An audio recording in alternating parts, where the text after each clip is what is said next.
Hello friends, good morning to all. బాగున్నారు కదా? Yes. ఈరోజు మహాభారతంలోని ఒక కథను గురించి తెలుసుకుందాం. కౌరవ పాండవుల యుద్ధం ముగిసింది. ధర్మరాజు చక్కగా రాజ్య పాలన చేయుచున్నాడట.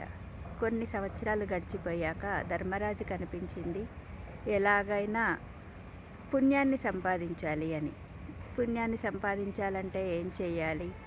వెంటనే ఆలోచించాడు. తన రాజ్యంలో పండితులను అడిగితే, స్వామి మీరు ఎలాగూ అన్ని మంచి పనులే చేస్తున్నారు, ఇంకా పుణ్యం రావాలి అంటే చక్కగా తీర్థయాత్రలు చేయండి అని సెలవిచ్చారట. ఓహో, తీర్థయాత్రలు చేస్తే పుణ్యం వస్తుంది అని ఇంకా కృష్ణ భగవాన్ దగ్గరికి వెళ్ళి, స్వామి అందరం కలిసి తీర్థయాత్రలు చేద్దాం రండి అన్నాడు. కృష్ణుడు అన్నాడు, నాకు చాలా పనులున్నాయి, నేనైతే రాలేను. అయినా ఎందుకు ఈ సమయంలో రాజ్యాన్ని వదిలేసి తీర్థయాత్రలకు వెళ్ళాలనుకుంటున్నారు అని అడిగాడట. అంటే ఇంకేముంది స్వామి, పుణ్యాన్ని సంపాదించడానికి, పాపాలు పోగొట్టుకోవడానికి తీర్థయాత్రలకు వెళ్తే నదులలో మునిగితే పాపాలు పోతాయి కదా, తెలుసో తెలియకో ఏవైనా పాపాలు చేసుంటే అవన్నీ తొలగిపోతాయి, కాబట్టి మీరు కూడా రండి స్వామి అని అడిగాడట. అప్పుడు కృష్ణ భగవానుడు అన్నాడు, నాయన నేనైతే చాలా బిజీగా ఉన్నాను, నాకైతే కుదరదు. సరే, నాకు ప్రతినిధిగా ఈ దోసకాయని తీసుకెళ్ళండి అని ఇచ్చాడట.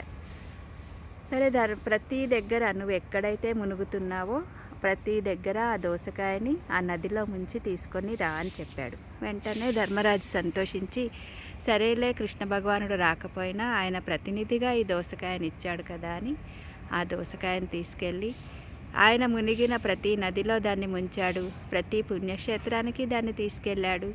ఒక కృష్ణ పరమాత్మనే తన వెంట ఉంటే ఎలాగైతే ప్రవర్తిస్తాడో ఆ దోసకాయను అంత మర్యాదగా అంత చక్కగా చూసుకొని తిరిగి తీసుకొని వచ్చాడు.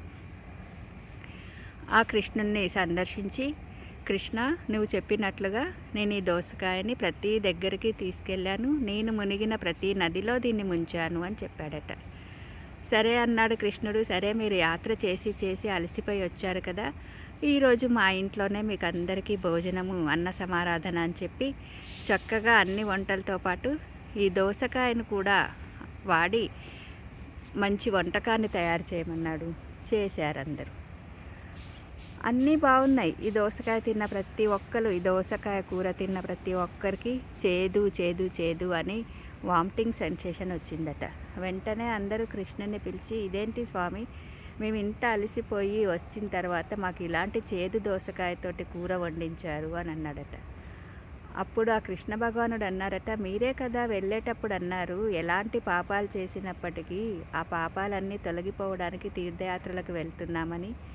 అలాగే మీ పాపాలే పోయినప్పుడు దోసకాయలో చేదు మాత్రం ఉంటుందా అని చెప్పేసి నేను చేదుని చూడకుండానే వండండి, ఇది అన్నీ తీర్థయాత్రలు తిరిగి వచ్చింది అని మా వంట వాళ్ళకి చెప్పాను. అందుకనే వాళ్ళు ఏ చేదు చూడకుండానే దాన్ని వంట చేశారు. అరరే, చేదు పోలేదా అని అడిగాడట. అప్పుడు అక్కడున్న వాళ్ళందరికీ అర్థమైంది సత్యం ఏమిటో. సో ఫ్రెండ్స్, నదులలో మునిగినంత మాత్రాన, తీర్థయాత్రలు చేసినంత మాత్రాన మీరు చేసిన పాపాలు పోతాయని, పుణ్యాలు వస్తాయని అర్థం కాదు.